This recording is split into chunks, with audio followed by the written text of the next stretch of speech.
Bem-vindos ao Observatório da Imprensa. A série de especiais dedicados aos 15 anos deste programa traz hoje uma figura extraordinária, uma das vozes mais críticas da cultura nacional e talvez por isso pouco ouvida. Ele incomoda, mas não se importa com isso, nem nós. Eduardo Coutinho é um dos nossos documentaristas e cineastas mais ativos, mais respeitados, premiados e independentes. Veterano jornalista da mídia impressa, profissional de TV, ele encarna a nossa mídia. É o seu ícone. Uma das suas obras mais recentes é um documentário de 19 horas. Você ouviu corretamente, 19 horas. Um retrato arrasador da TV brasileira, exibido uma única vez numa mostra de cinema para 300 privilegiados espectadores, numa versão de apenas 91 minutos. Eduardo Coutinho, quando é que um dia na vida poderá ser visto pelo Brasil como merece? Olha, eu quando fiz, a ideia de fazer era fazer uma coisa que era tratar de uma coisa que me interessa muito, que é o plágio, a paráfrase, sabe? Por isso que o copyright para mim é uma coisa arrasadora, que eu não sou um libertário do tipo internet hoje, mas eu acho absurdo que realmente 70 anos depois, sabe, da morte isso por causa do Mickey Mouse e o Walt Disney pegaram.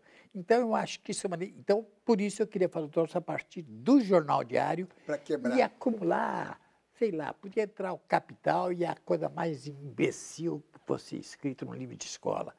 Mas o João falou, por que você não começa a televisão? Eu falei, eu não posso fazer. Não, a gente pode gravar, que isso é barato. Daí nós gravávamos 19 horas, mudando, sabe, de um canal para outro, escolhia um, não podia dar outro no mesmo horário, e ficamos com um programa de 19 horas de um dia comum, que não teve futebol, não teve nada, não teve nenhum acontecimento grande.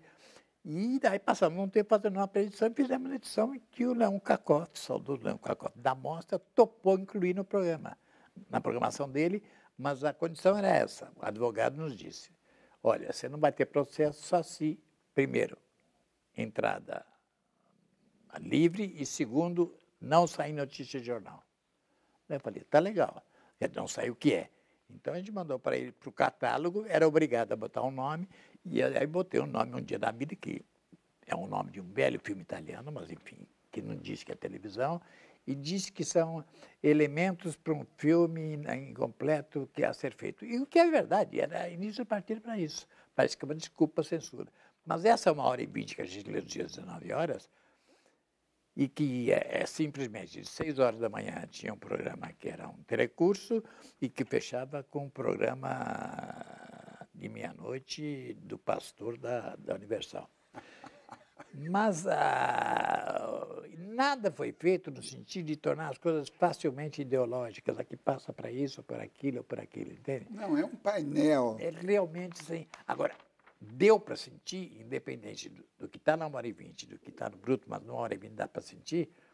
E veja bem, eu não sou contra, eu detesto, aliás, quem tenha esse atestado de horror à cultura de massa, que veio de Adorno, de Debord, essa gente. E hoje a extrema-direita francesa odeia a cultura de massa. Não é claro. Que a direita detesta, entende?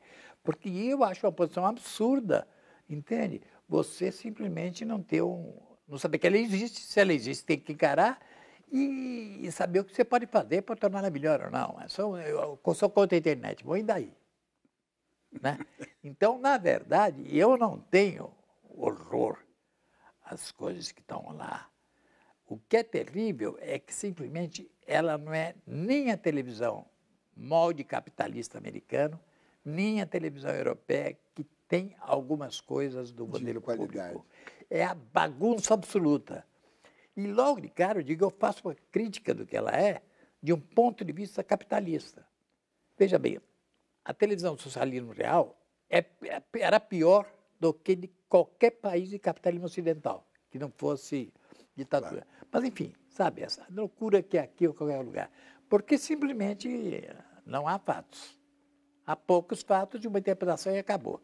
E a nossa são 300 fatos sem ligação e, sabe, as pessoas não entendem. Mas esse painel está condenado a ficar na gaveta? Aí que está o problema grave. O problema é que quando falamos com o advogado, eu sei que nessa questão de eleitoral não há possibilidade de pena de prisão. Porque se dissesse, ó, se você não pode pagar, fica 2 anos preso. Você topava? Se eu ficasse do lado do Fernandinho Beiramar, eu ia sair gordo e forte 2 anos depois. Você imagina a cela do Fernandinho Beiramar, que privilégio deve ter. Então eu topava. Mas, primeiro, eu não sou o produtor, sou o diretor. A produtora é Videofilmes. Então, como as penas são todas elas processos judiciais e dinheiro, veja bem, eu tenho a impressão que as televisões em si não viriam contra, mas aparecem dezenas de programas, dezenas de pessoas em cada qualquer um podia vir. Eles vão reclamar. Né? E entram na justiça. Eu tenho casos raríssimos, porque eu trato de pessoas comuns e nunca tento deixá-las numa situação ruim, mas às vezes acontece, de 10 anos depois vem uma pessoa e abre um processo absurdo, porque a pessoa aparece no filme linda e tal, mas o advogado vem e fala que você podia ganhar dinheiro e tal. Porque naquela época não havia, as pessoas não tinham que assinar. Há 20 anos não tinha essa coisa. O cabo ninguém assinou nada nunca, entendeu? Hoje não. O direito à imagem tornou-se uma mercadoria, até no mau sentido da palavra. Então, uma moça processou um filme 20 anos depois, e claro que ela perdeu na primeira instância, até por prescrição, mas simplesmente teve que contratar um advogado, 10 mil reais. Então, isso já é um problema. Você calcule você ter 50. Eu estou com um filme chamado Canções, e eu acabo de saber que o extra dele tinha um extra com 8 músicas cantadas no palco, que eram com histórias e boas, e 8, como foi a captação na Lua, que tinha um lado curioso de ser no meio da Lua as pessoas dizendo as coisas que diziam, sabe? E acabo de saber que das 16 músicas sobraram 8 e que então não vai ter extra no filme, por motivo de que cobram caro demais para um extra no DVD. Então não vai ter, entende? Vou colecionar mais um soneto, outro retrato em branco e preto, a maltratar meu coração. Você vacilou muito depois disso ou depois de casar, né, Mário? Você me comprometer, cara? Eu não vacilo, rapaz. Eu sou invacilável. Eu tenho detetor de vacilação. Quando eu vou vacilar, o detetor dispara. Aí eu, Nós temos tragédias brasileiras que você tem só um jornal no Rio de Janeiro, né? São Paulo tem 2, ao menos. Mas é a imprensa. A imprensa não é uma concessão. Então, o que é grave é quando é uma concessão.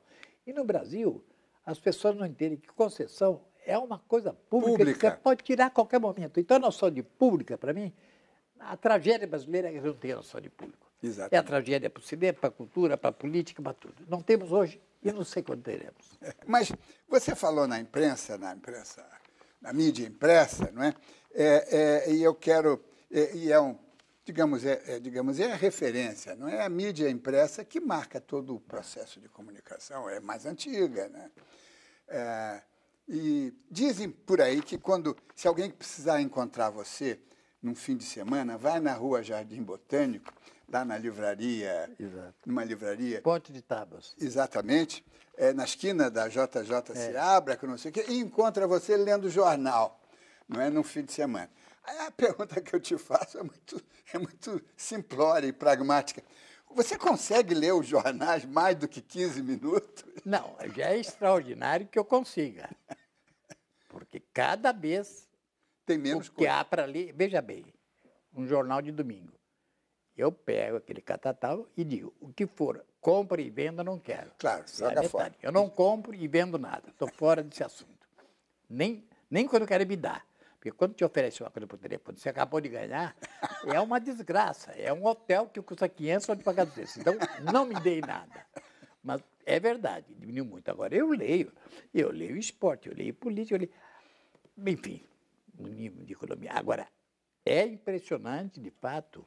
O encolhimento, né? A publicidade aumenta, mas a parte editorial, claro, flagrante. Eu não quero falar mais nos jornais que eu li, falo em personalizar, mas em que realmente a matéria, em nome de uma simplificação, para que não tenha uma liga, porque há outros que têm espaço e deixam durar demais coisas que não deviam durar, se tornou uma coisa que pouco a ser dito, claro, pouco a ser escrito, pouco a saber. E aí eu não falo nem sequer das fontes, de quem escolhe, eu não falo nem do tipo de assessor. Outra coisa, dos fatos que estão aí. Exatamente. E a ausência de reflexões. Quer dizer, como é que uma sociedade pode evoluir se os fatos não são examinados constantemente? Porque senão é um atropelo factual, não é? Exatamente. Que está ficando uma coisa... no meu caso, quando nós tínhamos aqui no Brasil a edição impressa aqui no Brasil do El País, isso até bem pouco tempo, você tinha um jornal caro, R$8, não é? Bem mais caro. Mas você tinha, digamos, um contraponto de qualidade. Hoje isso desapareceu. Isso então, não saía, né? não sai mais. Eles suprimiram e sem nenhuma explicação. Assim, é meio a brasileira, né? Sei. Suprimiram e não tem mais a edição que era impressa aqui. Tem a mexicana, mas ela não... A Argentina também não chega. A Argentina também. A Argentina era a mesma que circulava aqui, né? Então, é de uma pobreza, o país sofre muito, né? E, sobretudo, essa consciência crítica, que, de alguma forma, a palavra impressa oferece, ela desaparece, eu acho. Mas você tem o recurso que você sabe tudo de computador e entra na internet e vê isso, ou não? Sei tudo, mas eu gosto do papel. Pois é. Você tem o país da internet, mas, na verdade... Eu gosto do papel. Né? O papel, né? Imagino que você também. E até pela coisa... Física, táctil. Né? Pelo menos quem teve infância e conheceu isso. Né? Falamos em crítica e eu queria saber... você acha que o brasileiro é mais avesso à crítica? É uma certa arrogância? Não me critique porque eu sou... Intelectual brasileiro costuma ter um ego realmente gigantesco, né? Isso de artista a ensaísta. Aliás, tem pessoas extraordinárias, mas o ego deles era absolutamente espantoso, como Gilberto Freire. Gilberto Freire, ele não ouvia você, entendeu? Ninguém existia, a não ser ele. O Darcy Ribeiro mesmo, que era uma pessoa de talento extraordinário, realmente... Aliás, há uma relação entre os dois. Né? Há uma relação. O nosso querido Fernando Henrique está vivo hoje também, mas são pessoas que realmente não ouvem, que falam. E que, então, há uma coisa de estar imune à crítica que eu acho que é um negócio terrível, entende? No campo geral da cultura. Eu estou falando do intelectual, não estou falando falando de povo, é complicado, né? Mas o intelectual brasileiro, o artista brasileiro, é realmente de uma empáfia extraordinária. Isso impede, digamos, todo um debate, todo um enriquecimento. Impede porque na imprensa vem também, às vezes, a coisa também com empáfia ou com ódio, tal. Enfim, a polêmica vira briga de churrascaria. Fulaniza, né? Exatamente, fulaniza. Desqualifica o outro. Vamos conversar. Exatamente. Agora, tem uma coisa que eu queria saber de você, também sempre nessas pinceladas gerais, sobre a mídia, depois vamos descer a pontos mais específicos. Você acha que a mídia atual, o conjunto de meios de comunicação, ela nos deforma, ela nos ajuda, ela nos estimula, ela nos retrata como somos? A brasileira? A brasileira, sim. Olha, tudo ao mesmo tempo. Você, por exemplo, dizer que, por exemplo, a televisão brasileira é uma tragédia, aí é outro problema. Há uma tese, além dessa tese contra a cultura de massa em geral, eu vejo escrito por sociólogos, por antropólogos ou por críticos de qualquer naipe, e que falam, por exemplo, do que é popularesco, dito, da novela, seja mexicana ou da Globo, ou dos programas popularescos, e que de repente falam, dizendo se é bom ou ruim, por uma coisa que não é feita para ele. E no Brasil, ninguém perde tempo. Uma coisa que se faz no México, muito mais que aqui, é o seguinte: vamos saber como o povo recebe isso. Me conte a história da Avenida Brasil, como você vê. Tem que fazer com várias pessoas, isso leva tempo, dá trabalho. Claro. Isso não há.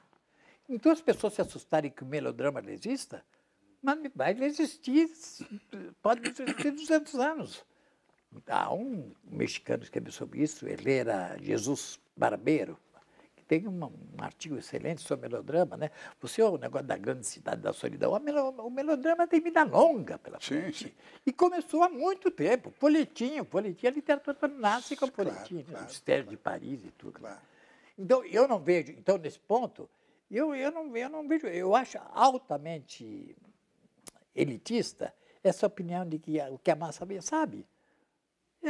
Tem um programa que está no filme, que não é que eu estou dizendo que é bom e mau, e de repente são a venda de anéis, que são anéis que entram numa mão, uma CMT, né? E que dura uma hora. É absolutamente fascinante. É uma loucura que aquilo existe, entende? Vendendo anéis e os dedos vão entrando, ficam 12 anéis na mão. Eu vejo aquilo, é como se... Uma caricatura. É incrível, extraordinário. Acaba sendo um troço que te fascina, entende? Agora, o problema de... Então, há um nível de deformação, e aí entrou... Vamos falar em capitalismo e o que não é. Como pode, num sistema como o nosso, ter uma coisa como o CNT, Gazeta? Não se para, como é que pode? Como é que pode uma outra, que tem uma grande tradição, vender horário nobre para um pastor? Pois é. O Vender seu horário, né? Que é uma concessão pública. Exatamente. E se vende, pode estar certo que é muito caro, porque é horário nobre. Entendeu? E o que tem de horário, por exemplo, tem emissoras que o horário todo é vendido. Coutinho, vamos fazer um pequeno intervalo, porque esse assunto é muito importante e continuamos daqui a pouco.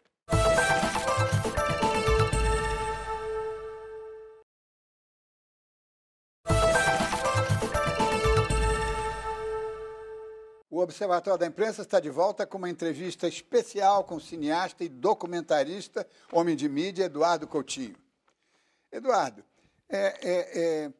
você falou aí sobre cultura de massas, sobre a tradição do folhetim mexicano, que, aliás, marcou toda a telenovelística que chega ao Brasil, não é? Começou no rádio, via Cuba, não é? Agora, nós chegamos já a um ponto que está precisando ser repensado todo esse negócio da telenovela. Ou você acha que tem que deixar como está, ocupando esse horário praticamente da hora do jantar até a hora de dormir da família média brasileira, não é? Atrasa o futebol. Tem toda aí uma discussão, sem falar no conteúdo, mas eu gostaria que você... Não, evidentemente que é uma coisa espantosa. Agora, o que eu quero dizer é que isso daí é complicado.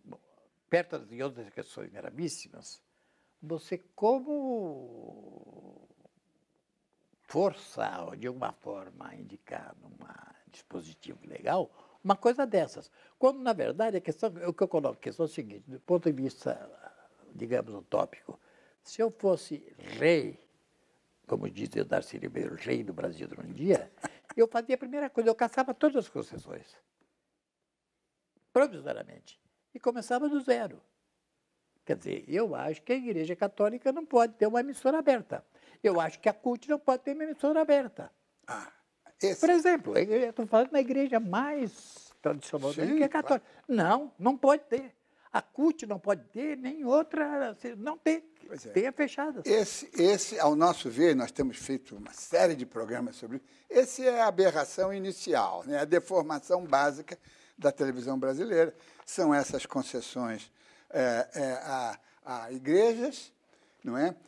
Sempre com laranjas, porque nunca é o exatamente. Não é o deputado, e é uma aberração legislativa, porque o deputado se autoconcede um canal de televisão. Eles têm 80, a bancada, digamos, pois é. Da telecomunicações deve ter 70, 80. Pois é. Essa é uma deformação que ninguém tem coragem de encarar, nem a esquerda, nem a direita, nem os coisas. Ninguém. De nenhum jeito. Porque o governo e a oposição não vão ganhar com esse texto das constituições atuais. Pois é. Seja qualquer, independente de questão religiosa, não é essa a questão é simplesmente que uma concessão parece o seguinte, é vitalícia. E não deveria ser? Nunca, jamais. Então, eu acho que, e perto disso, todas as outras questões, entende? De programas que aparecem, de comerciais ou não, entende? É evidente que se a concessão em si não é respeitada como uma coisa pública, o resto vai junto. Vai junto. E aí entra a coisa que, evidentemente, você pode discutir. Não, a questão da Globo é uma questão de propriedade cruzada, de ter um monopólio. Não. Agora, a diferença entre a Globo e as outras televisões é absolutamente espantosa em termos de organização. É fácil falar da origem militar e tudo mais. Mas o fato é o seguinte, que e a qualidade técnica? Do ponto de vista capitalista, é uma mistura. As outras não são. As outras são espantosas. Não chegam a ser. Não chegam a ser, exatamente. Quer dizer, isso afeta até o próprio cinema, eu acho, né? Não, o cinema brasileiro, sem dúvida, que é influenciado a dramaturgia vitoriosa da televisão, influencia o que se faz no cinema brasileiro de mais fácil. Há casos e casos, né? Não é bom não tomar como regra, mas é verdade que é assim. É verdade que é assim, e o outro lado é simplesmente a coisa... A porno chanchada na televisão adaptada para o cinema, que é também um elemento muito forte. É por isso que os maiores sucessos de bilheteria, de cinema, são atores de televisão, porque também é muito fácil para eles, não é? É outra coisa, é uma interpretação... Com uma categoria nova, que inclusive isso tem a ver mais com a internet, é curioso isso daí, tem a ver, mas que é muito brasileiro, muito carioca, e que realmente é um fenômeno curioso. Esses atores são caras do stand-up comedy, que realmente é uma geração, alguns com muito talento, entende? Para comédia ligeira, né? Exatamente, que começaram no fundo de quintal com isso. É uma coisa de internet, né? Que de repente não vem nem da televisão, vem de antes. Tem um fenômeno aí que é muito interessante, que veio acabar na internet, que é esse programa Porta de Fundo. Exatamente, que exatamente. É uma coisa... Exatamente. Diabólica, tão engraçada. Pois e aí começa como condenar em bloco, pô. Entendeu? É um negócio que é muito complicado, né? Bom dia. Bom dia. Eu queria o penne... molho. Eu queria molho de tomate. Acompanhamento. Acompanhamento, eu queria milho. Milho, o que mais? Presunto. O que mais? Hã? Presunto, isso, milho, presunto, o que mais? Presunto, milho, o que mais? Calma. Fala, o que mais quer? O que mais quer? Calma. Quer o quê? Vambora, pô. Pimentão. Pimentão, isso, o que mais? Fala. Ai, meu Deus, eu que odeio mais? pimentão. Fala, o que mais? Calma, O que você eu quer? Eu quero palmito. Quer palmito? Quer palmito? Fala não, palmito, ó. O que mais você quer? A televisão, quer dizer, fora da área da dramaturgia, onde você tem a novela, é verdade, mas você tem coisa que, aliás, só a Globo faz, que são minisséries em que há alguma experiência de linguagem. A Globo fez, em jornalismo, sério, ela não fez nenhuma, não arriscou nada. Mas arriscou no jornalismo tipo Cacete e Planeta humorístico, entende? Sim. Em termos de dramaturgia, ela tem núcleos onde se tenta alguma coisa diferente. Se busca, né? Se busca, fora da novela, que é 200 capítulos, fora disso. E na parte de música também é uma coisa que é uma hora da manhã, enfim, não há uma coisa que se tente juntar a força da música popular com... No horário nobre você não vê praticamente nada. Pois é. E no horário nobre, essa ocupação, desculpe insistir, essa ocupação da telenovela, ao contrário da Argentina, na Argentina, às 8 da noite, você tem programa político, não é? Então, a família argentina é oferecido um repertório de opções muito interessante, que aqui... Isso é espantoso. Agora, isso eu diria o seguinte, olha, a Globo segue a lei determinante do mercado que está aí e tal. As outras não fazem nada também. Não fazem nada também. Se não há um incêndio que para tudo para seguir, uma coisa desse tipo, ao vivo, não existe. Não existe na programação dela nada previsto para que é uma coisa que você discute e pensa. A discussão existe na televisão brasileira muito tarde da noite, e nas emissoras, que eu poderia chamar de, alguns chamariam de, porque eu diria, de estatais, que é vocês e a cultura. Pois é. E, eventualmente, você tem isso. Agora, me diz uma coisa, mas a mídia impressa, que tem, teoricamente, um espaço e uma vocação, não é? E uma tradição para para o debate, para a crítica, para discutir a telenovela, né? Ela aceita cabisbaixa esse tipo de dramaturgia, e estamos conversados, não há uma dissidência, né? E eu acho que também quando colocam, esse troço geral de televisão não se coloca porque, sei lá, há grandes interesses em jogo, que são conflitantes, mesmo quando não são, sabe? Um jornal fala mal de outro jornal ou de uma rede de televisão, mesmo que não seja o dono nem nada. Você fazia um troço em imprensa, não fazia? Sim, Um ainda troço faço. de imprensa. Faz aqui. Sim. Mas Não, você fazia... tem no site, o nosso Tem site no é que site, gerou o eu programa. não cheguei ao computador ainda. Mas olha, para mim, Tem computador é tempo, estranho. tem tempo. Pois é. Mas é uma coisa. Então, o problema é o seguinte: que não há sequer uma reflexão sobre isso, que eu acho que tem, inclusive, motivações políticas, que não se toca, e quando se toca, é de uma forma puramente radical, no mau sentido, sectária, entende? Que não resolve nada, entende? Eu não vejo isso pensado como uma coisa que... Pois é, por exemplo, retomando o assunto da telenovela e a sua influência na dramaturgia, tem o cinema argentino, por exemplo. O cinema argentino, ele está liberado completamente da televisão argentina, né? É muito melhor do que a televisão argentina, e ele se impõe, não é? Ele tem na área ficcional, ele tem algumas coisas. E esse debate a gente não trava. Isso, por exemplo, você falou, por exemplo, o que aconteceu? A diferença da ditadura argentina e da brasileira.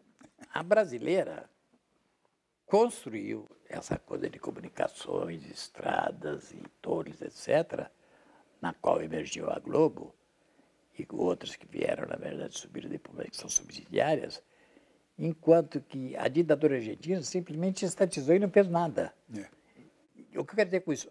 A força que a televisão brasileira, poucos países urbanizados têm uma televisão tão poderosa como a nossa. Penetrante, então, né? Mas, olha, é realmente uma força que eu não sei. Certamente na Argentina não é assim. E por isso, como a televisão argentina, justamente, tem muito menos força, é menos conformista, é mais livre, ainda que mais pobre, pode haver uma... E aqui não, o cinema brasileiro, ele não luta só com o cinema americano, ele luta com a TV Globo.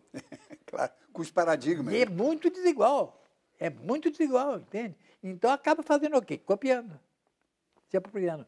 Enquanto que na Argentina não. A Argentina, aí há razões de financiamento e que seria tal, mas realmente é um cinema que fala sobre a classe média, por exemplo, entende? Coisa que no Brasil praticamente não se fala, né? Não é. Não, e você tocou num assunto que eu acho extremamente interessante, hoje esse endeusamento de uma pretensa classe média, que é outra coisa, né? Que está sendo explorada até a saturação, não é? Quer dizer, não inventou-se uma classe média que não existe, porque, na verdade, a classe média ela quer ascender, pelo menos supõe-se. Claro. Né? Como é que você vê esse endeusamento da classe C e D, não é? Que virou Tudo virou isso agora. Qualquer coisa que aconteça agora, porque a classe C e D, não sei que dados tem. Então tem essa coisa agora que diz de 70, agora com a inflação devia ser 80, aumentaria 2 milhões de pobres. Agora, o fenômeno espantoso é esse boato na semana passada, que de repente em 10 capitais do Brasil, isso daí é uma coisa espantosa. Mas isso é... Eu não acredito que seja uma coisa de partido. Não, isso é uma coisa de internet, eu acho. Né? Mas algum louco? Eu não acredito que alguma força política tenha feito isso. Agora, é um retrato terrível, porque aquelas pessoas estavam lá como desesperadas. Minha vida tá aqui, um negócio de louco. E provando ao mesmo tempo como é complicado isso, porque é uma dependência absoluta disso. Claro. Uma possibilidade que se suspensa. Então, são multidões que ficam durante horas e horas para receber uma bolsa que, obviamente, jamais teve em risco. Claro. Então, isso é um fenômeno de massa realmente assustador. Então, eu acho que esse negócio de classe é muito complicado, porque até quando continuar com a classe média, entende? Sabe, enfim, em detalhe, quem é essa classe média? Tudo ficou sendo isso, entende? É um nivelamento, uma Exatamente, simplificação. eu acho que é muito mais complicado que isso. E acho mais que isso, eu acho que é bom. Agora, acho que é tudo muito precário. Você desce tão fácil como sobe, sabe? É. Porque embasamento em educação e Isso falta. emprego industrial, coisa de ponta. Isso falta enormemente, entende? Então, é muito precário. Agora, dos seus 25 documentários, acho que são 25, né? A maioria deles lidam com o povo, não é com o povo, né? E aí sim é uma coisa, você está lá, liga a câmera e eles falam, né? É uma outra atitude, não é? Não é uma invenção, é uma...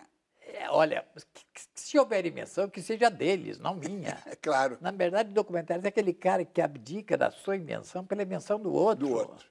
Porque quando alguém me conta a vida, qualquer pessoa, pode estar todo inventando. mundo, ela não pode ter uma memória se não inventar. A memória é feita de ouvido, de esquecimento. Ninguém poderia contar sequer, desde o genocídio até a história de uma família, sem nenhuma desgraça, está permeada a invenção. Agora, tem que saber ouvir. Ver e ouvir. E ouvir é tão importante como ver. Isso a televisão não pode fazer. Meu pai é um alemãozão, assim, com todos os contras do que isso quer dizer, assim. Ele não aprovou, eu acho, muito a ideia de ter um neto tão cedo. E como é que foi a história desse neto tão cedo? Aconteceu e pronto. Aconteceu. E eu fiquei sabendo tarde demais e tive o Lucas. Mas a nossa civilização está treinando as pessoas a ouvir o outro. De nenhum jeito. De nenhum jeito. E outra coisa, ouvir o outro tem que ser face a face. Tem que ser? Não é Facebook, né? É face a face.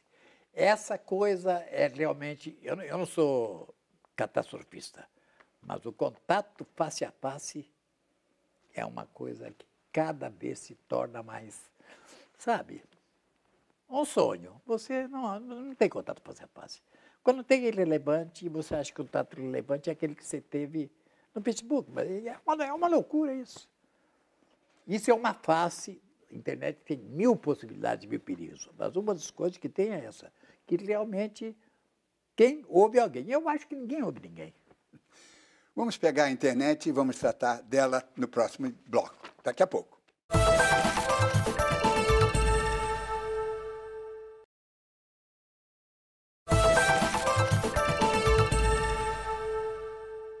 Estamos de volta com o Observatório da Imprensa, que comemora 15 anos com uma série de entrevistas especiais. Hoje conversamos com Eduardo Coutinho, um dos diretores mais consagrados do país.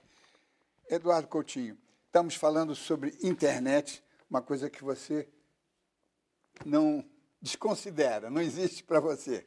Não, eu tentei, e desconsidero porque eu tentei uma vez, faz muitos anos, 10 anos, e tinha um amigo que era um garoto e tinha um computador e eu escreve numa página, eu copiei um caderno, uma página e tal, e daí eu escrevo a máquina.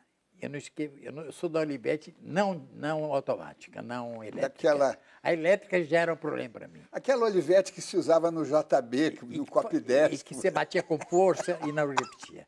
Quando eu fui para o computador e que tocou eu tinha 70 euros, 3 P seguidos e tal. Daí eu peguei um chamado mouse, que é o ratinho. Não sei se existe em todos, não deve ter mais. Não sei se... E ia para um lugar, ia para o outro e tirava os terceiros cedilhos, os segundos cedilhos. E quando eu apertava, o ratinho voava para o outro lado e não acertava. Eu fiz 1 hora de tentativa e daí falei, não quero mais saber disso. E desde esse dia eu nunca mais tentei, nunca mais entrei, não comprei e tenho lugares que eu trabalho que me passam os e-mails E eu não tenho um endereço de e-mail. Sim, mas alguém lê para você os e-mails? Não, tem lugares que recebem e daí me entregam para mim. Eu não tenho nada de secreto, porque vem para eles, entende? Claro. Mas e vem, e daí me entregam eventualmente e tal, e a comunicação. E toda essa mística da rede social, da sociabilidade, que é promovida pela tecnologia, isso se sustenta? Você vê que eu sou mal indicado para falar isso, não só por problema etário, né?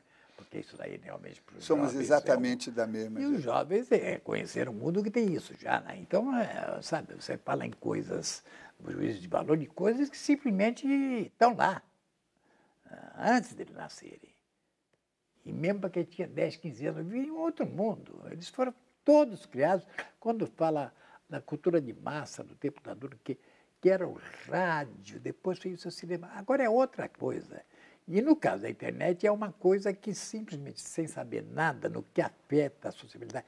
Eu sei que há problemas maravilhosos você poder digitalizar a biblioteca imensa, você disponibilizar para o mundo todo, mas há 1000 problemas, seja problemas de copyright, de poder, e que eu não tenho certeza, não sei nada até que ponto o Google é tudo bom ou não, ou tem problema. Mas o fato é que há um avanço incrível e muito complicado, porque tudo tem um lado bom e mau. Claro. Eu acho que não é um paraíso e não é um inferno. Isso eu tenho certeza, porque todas essas noções é que nos levaram à ruína. Toda noção utópica, Sim. Paraíso e inferno, isso é um desastre. Agora, eu não sei te dizer exatamente, até porque é difícil que alguém preveja o que vai acontecer, porque as mudanças no campo disso, eu falo no campo disso, mas vai para o campo biogenético, etc., coisas espantosas, que você fica... Você é contemporâneo quase, você imagina em 30 anos, entende? Você fala em clone humano, mas de repente tudo pode haver. Mas simplesmente na internet, eu acho que é complicado. E acho que é o problema de regular o que é. Não. Todos podem ter, ao mesmo tempo, tudo pode ser frateado, não pode. É muito complicado ter o meio termo em que você... Pois é, mas ao mesmo tempo, entre as diversas vantagens, inumeráveis vantagens, tem, em matéria de jornalismo, você tem uma fragmentação. Não é? Você hoje, as novas gerações, não é? Aqueles que te procuram para ouvir de você a última palavra, eles não têm mais paciência de ler um texto de 3 parágrafos, eles pegam as 3 primeiras linhas, não é? É o que dizem, eu imagino que, olha, eu estou falando de gente que já tem 30 anos, imagino gente que está com 15 anos, como que realmente se formou nisso, mesmo que tem 10 anos, como vai ser. Há uma forma de escrever diferente, abreviada, né? Os textos longos estão em perigo, entende? E as palavras... Nem livros.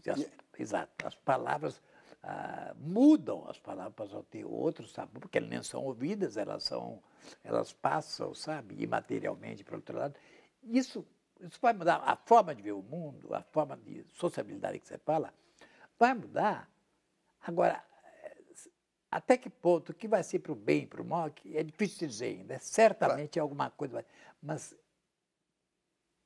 realmente, essa fala são tempos interessantes, mas para onde vai é difícil dizer. Uma coisa que se discute muito, essa coisa de, por exemplo, direito à informação, até que ponto deve ser pago. Já isso é complicado. Sem contar, você fala agora da informação, eu imagino, eu não conheço, mas eu imagino, é o que me dizem, tudo é o que me dizem, que essas coisas de blog, de Facebook, tudo está criando grupos de gente que se juntam para linchar o outro. Claro. Não há pessoas que vão e simplesmente que aceitem a diferença. É verdade isso ou não? Isso me dizem muito. Radicaliza muito. Mas sabe que você tem uma página no Facebook, não é? Criada... Mas eu nunca vi, Claro. Nem sei quem criou e nem uso isso. Claro. Nem sei. Não, mas tem esse linchamento e os episódios e as deformações decorrentes, não é? Começa a se inventar Você autoria. já teve coisas... Não, eu ainda não tive, não. Mas há casos... Casos, aberrações. O Luiz Fernando Veríssimo reclama muito de textos atribuídos a ele, que não são dele. Mas às vezes tem consequências isso. Pois é. Às vezes tem consequências políticas ou pessoais. Pois é, é um mundo novo que a gente realmente Tem que pisar com cuidado. Mas, de qualquer forma, oferece... Por exemplo, na área de tecnologia, de cinema, de documentário, houve facilidades, né? As câmeras digitais. Não, essa coisa...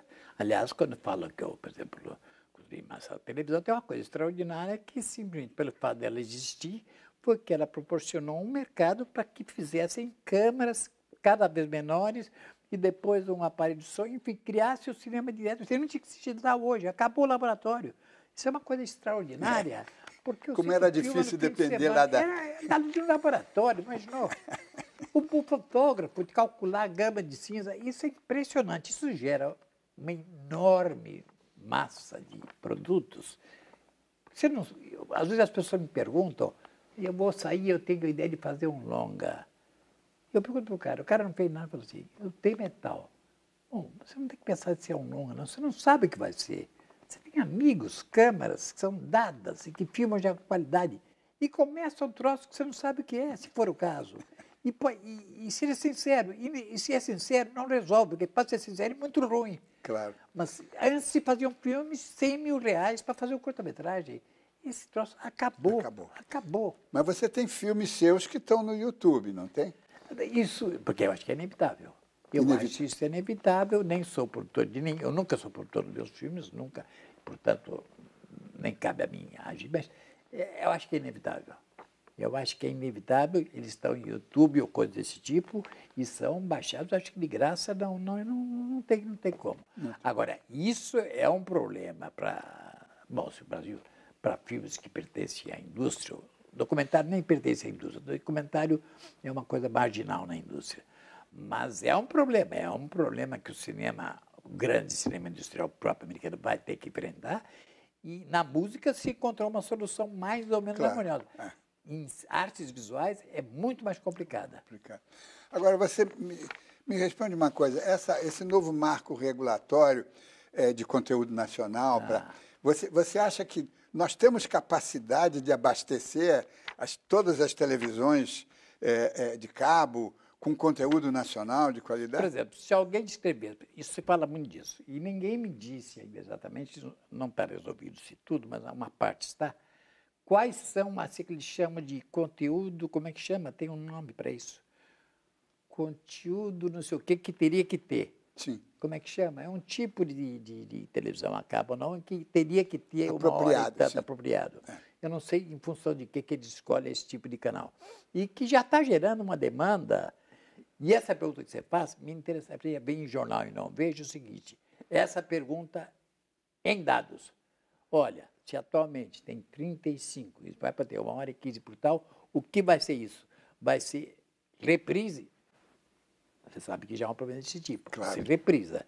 Tem a coisa da coisa que você, enfim, o custo mais baixo possível.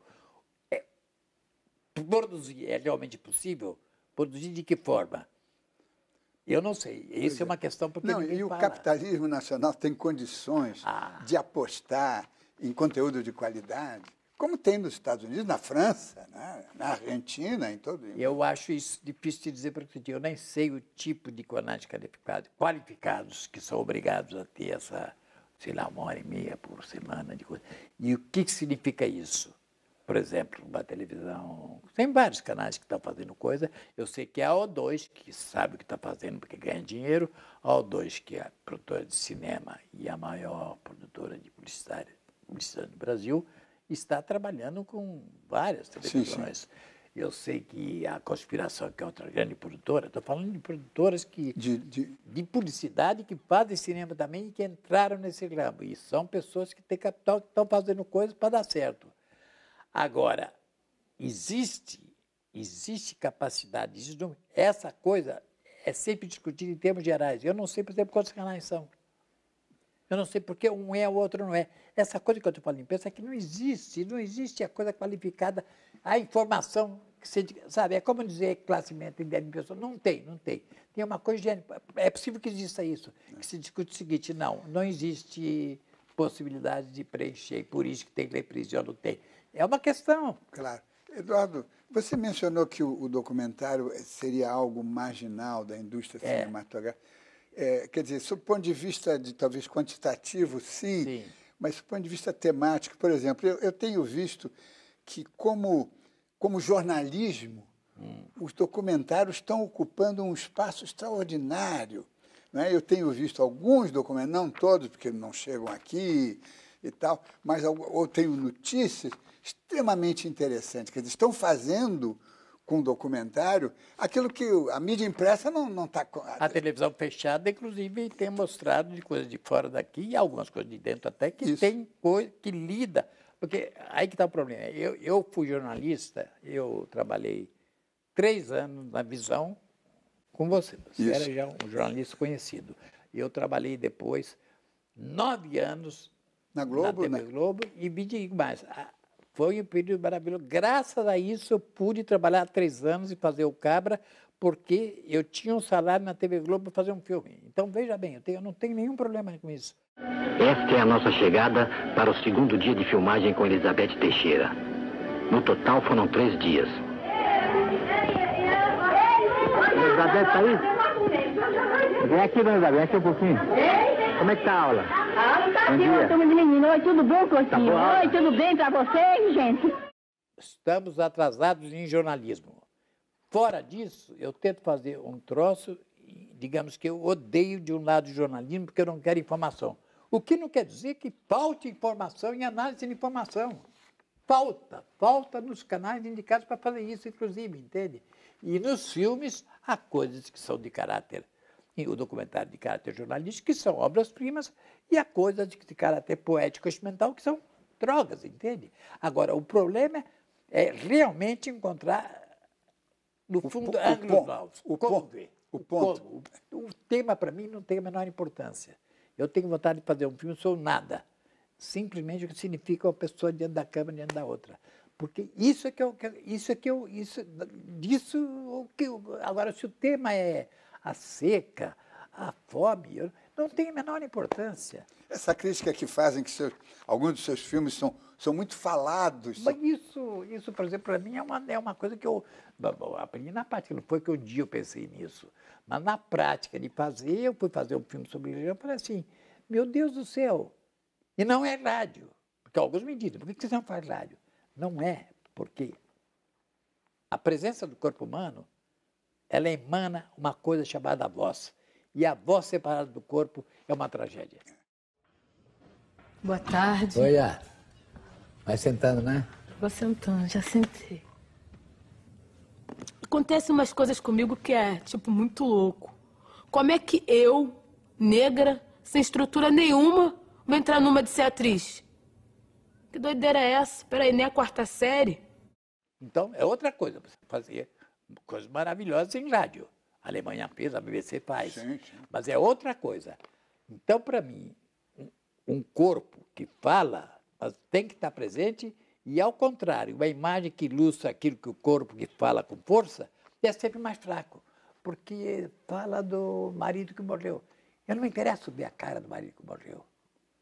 Você quer ver? O marido pode não ter morrido, mas ele me conta de uma forma que não, isso é verdade para ela e passa a ser verdade para mim. Então, é nesse sentido.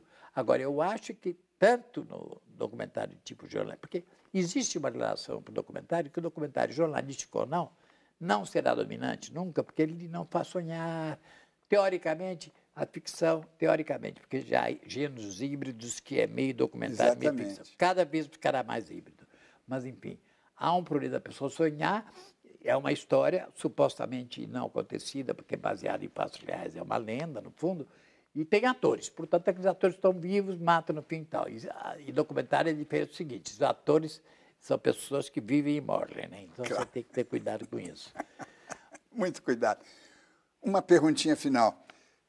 Você, nas suas conversas ali na Rua Jardim Botânico e Sim. tal, se alguém te perguntar, com o microfone ou sem microfone, como é que você vê o dia de amanhã?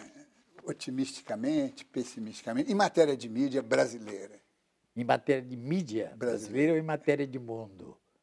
Não é ampliado para... Mundo, tudo bem. Não, mundo é outra coisa que aparece ali. Não, eu acho o seguinte, eu sou pessoa, porque me dizem, tem pessoas que dizem assim, Não, como é possível viver sem ter uma utopia? E eu digo, é possível viver sem uma utopia, ou pelo menos a utopia de que se fala que foi criada por Thomas More, sei lá o que, entende? Eu acho que o fato de viver, eu não sei o que vai ser, eu não sei as coisas como são, entende? Eu não sei quanto vai durar. Agora, eu não preciso de uma grande ideia para viver. Estar vivo já é um negócio importantíssimo. E quando faço filmes, eu não faço filme para mudar o mundo. Senão, eu não faria documentários, entendeu? Eu seria dono de uma televisão para mudar alguma coisa do mundo. Mas o fato de estar fazendo, eu faço porque me dá prazer, porque também não sou missionário. Chegamos ao final desta edição. Quero agradecer ao cineasta Eduardo Coutinho pela maravilhosa entrevista. Na semana que vem, continuamos com nossa série de convidados especiais em comemoração aos 15 anos deste programa. E lembre-se, assistindo ao Observatório da Imprensa, pela TV, pelo rádio, pela internet, você nunca mais vai ler jornal do mesmo jeito. Boa noite.